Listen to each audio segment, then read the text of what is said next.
We start with a literal bloodbath, because our boy Jitai doesn't do things halfway. His shadow clone is standing over a corpse like it is just another Tuesday, reporting in that Prototype X has been shipped off to the invisibility headquarters. But wait, there is a spicy twist in this regression.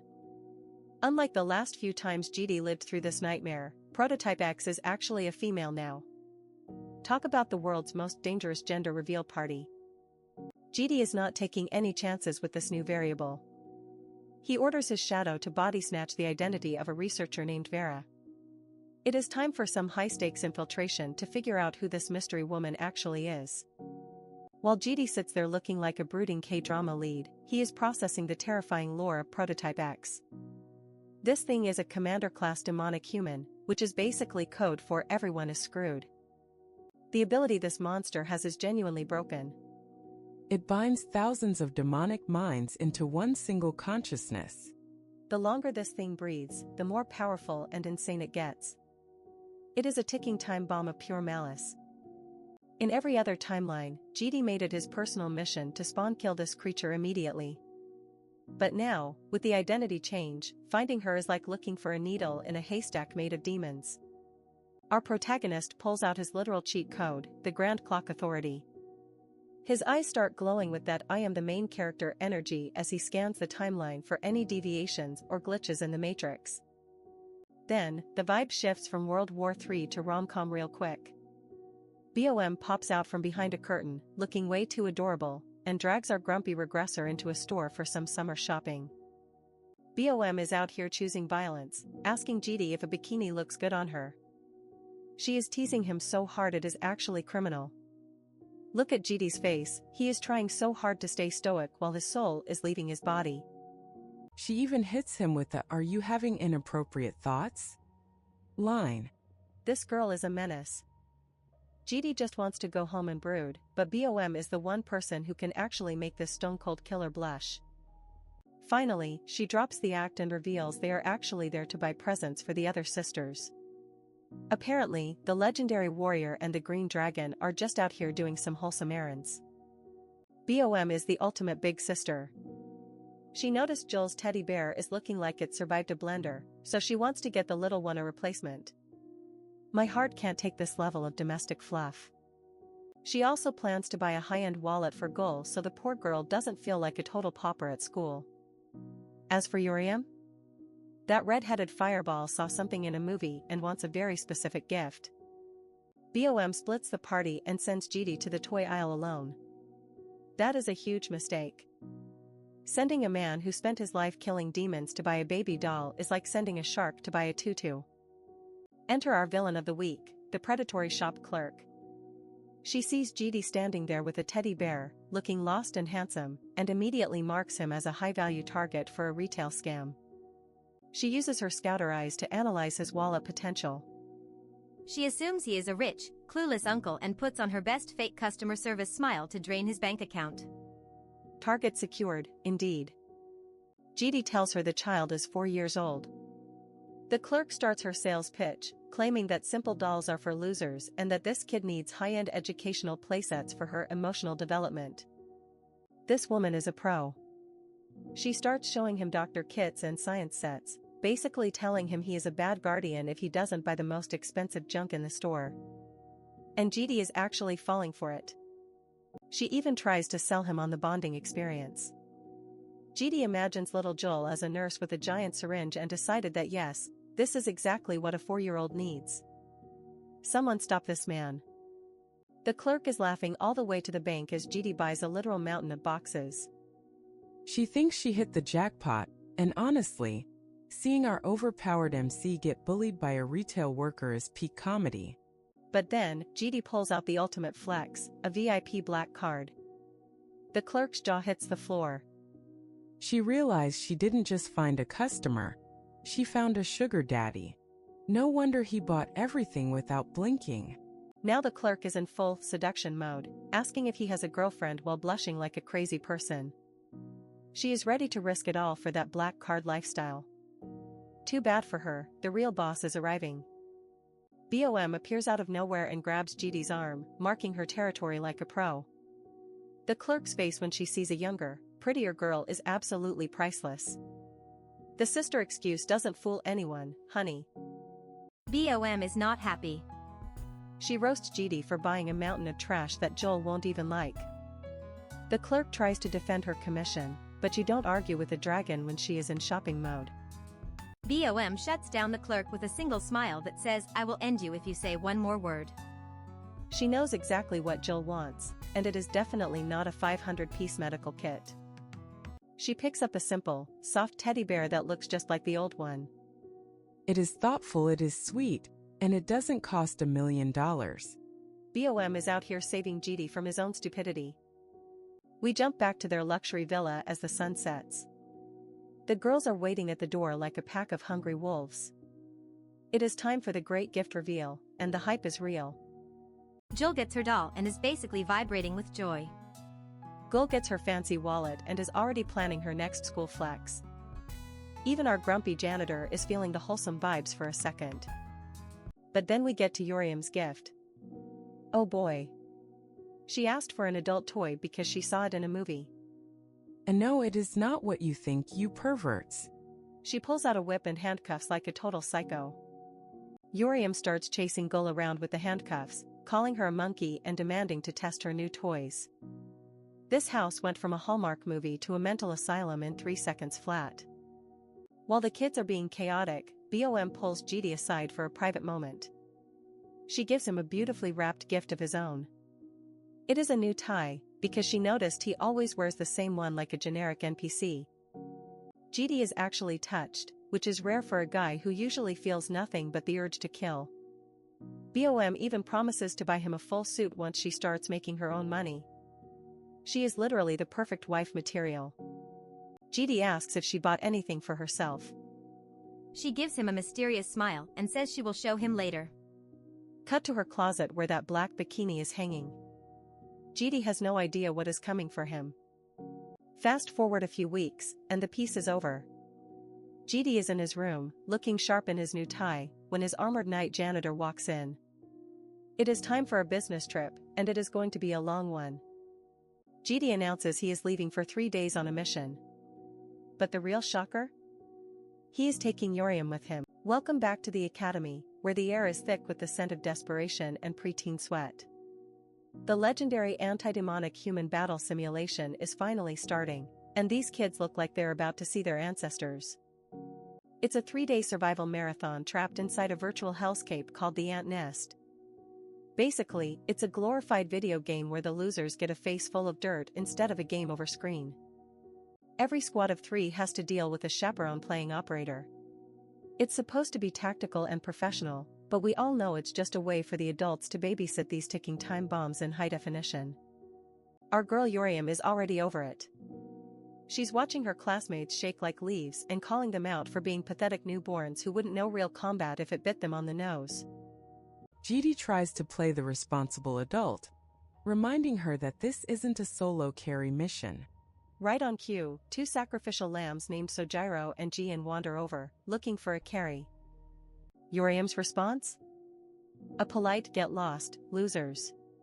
She has zero interest in dragging dead weight through a dungeon unless they actually spark her interest, which is a very short list. But GD, being the ultimate party pooper, accepts the 2 weaklings into the group anyway.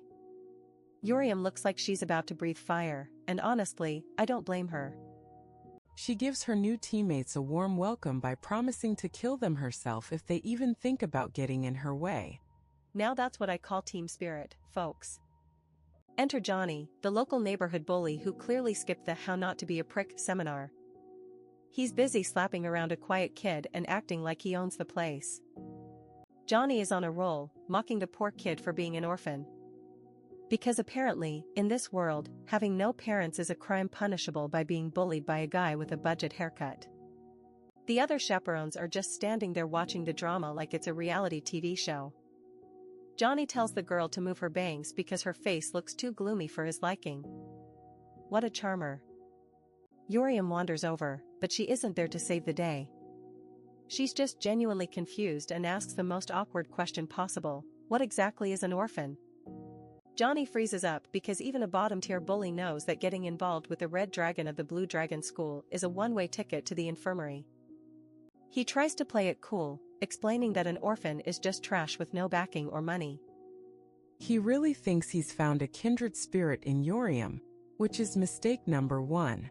This absolute clown then has the audacity to invite Yoriam to join his elite team, telling her to ditch the beggars she's currently stuck with. The level of delusion is staggering. Then comes the fatal error. Johnny puts his hand on Yoriam's shoulder like they're best buddies.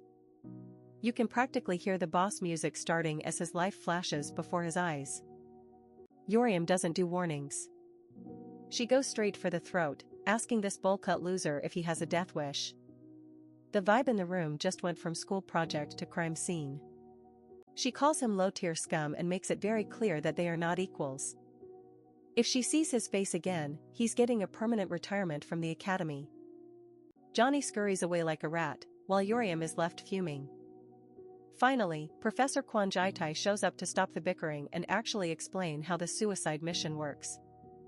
50 teams are being dropped into the dungeon at different spots. It's a free-for-all where your every move is tracked and ranked in real time for everyone to see. Kills, deaths, and damage are all converted into points.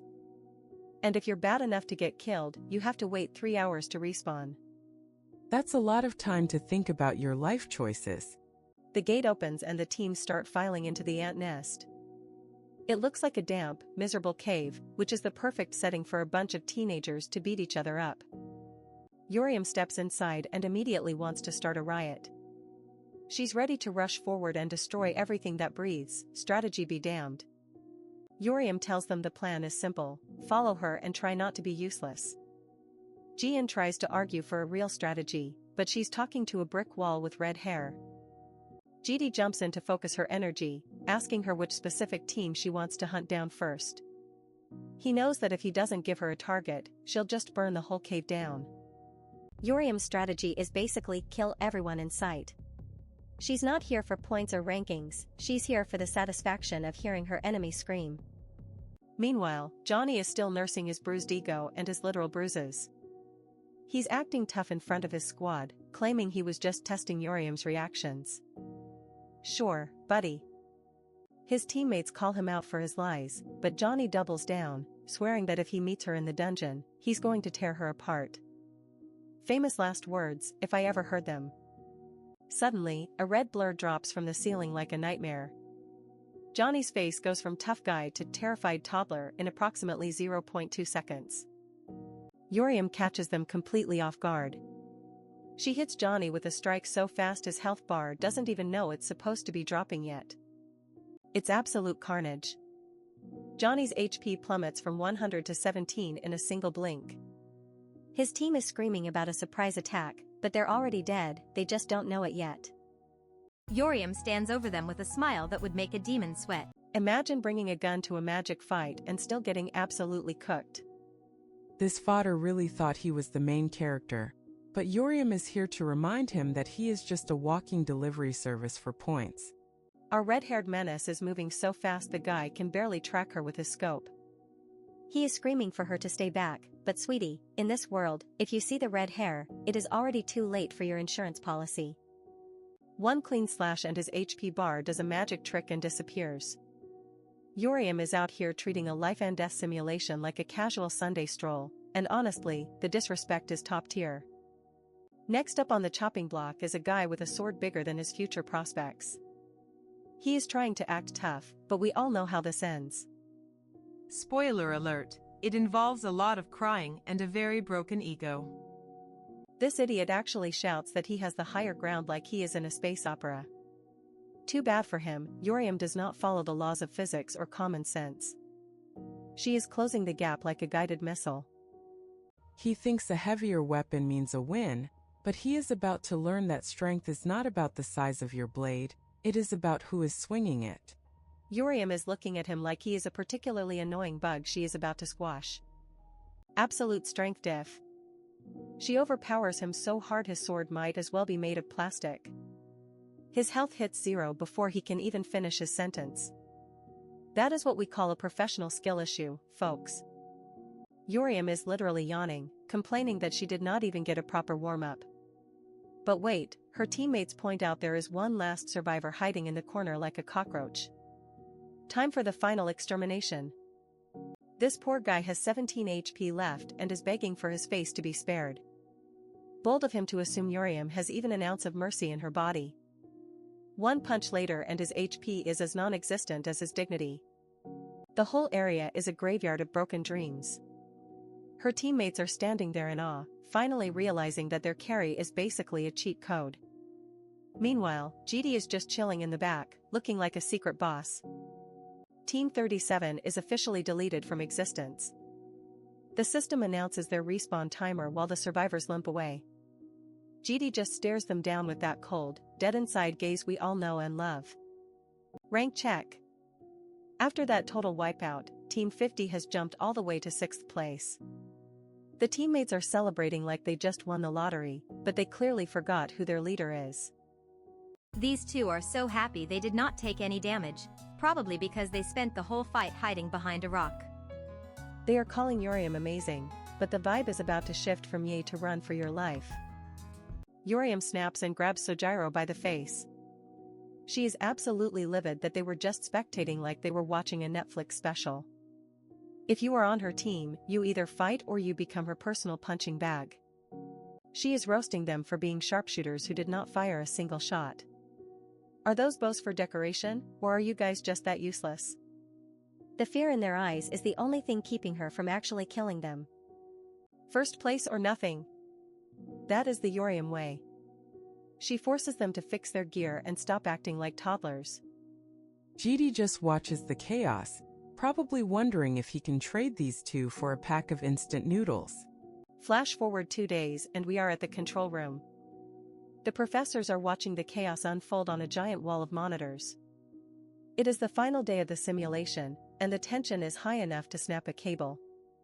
Meet Professor Quan Jaitai, a man who looks like he has not slept since the dawn of time.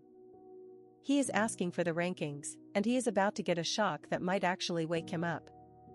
Team 1 is in the lead, but Team 50 is breathing down their necks in 2nd place. When Jaitai hears the name Yuriam, he immediately recognizes her as the local school psycho. Some reputations are just universal. The professors realize Yuriam is basically a one-woman army, but the assistant points out their chaperone is the real mystery. GD's tactical routes are so perfect they border on being psychic. Jaitai is a pro operator himself, but he has never heard of anyone with GD's skill set. He is looking at the map data and realizing that GD is playing 4D chess while everyone else is playing tag in the dark. They try to do a background check on GD, but his history is cleaner than a freshly bleached floor. It is like his entire past was deleted with an eraser. Nothing screams I am a retired legendary assassin like a blank resume. While they puzzle over the mystery man, they notice something fishy with Team 1. These second-year elites are moving in a way that suggests they are talking to other teams. Smells like a conspiracy is brewing. The assistant thinks it is cheating, but Jaitai is actually impressed. In the real world, forming alliances is a survival tactic. If you can manipulate your enemies into not killing you, you are already winning the game. But there is a catch: if they meet and don't fight, that is a straight-up violation.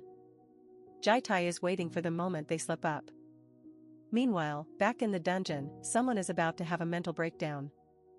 Yuriam is literally punching holes in the cave walls because they are still stuck in 2nd place.